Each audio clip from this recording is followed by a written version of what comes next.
Hi, this is Shelley Sparks. I'm here at a project that was installed maybe 2 years ago, I'm guessing, and it has really turned out successfully.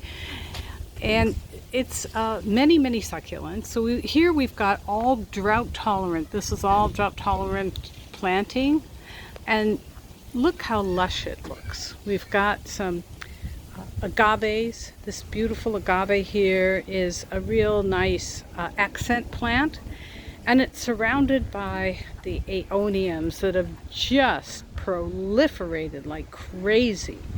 And it's backed up here by an Australian plant, the coast rosemary, and then we have other little accent succulents here, the crassulas.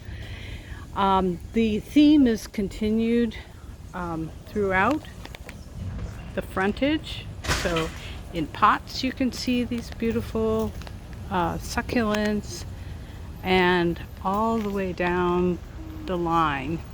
The trees really are nice and narrow, and they make a nice statement against the building.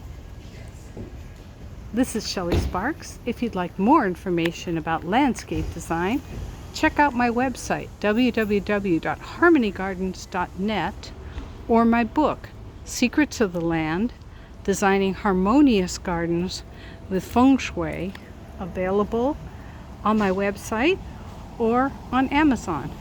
Thanks for listening.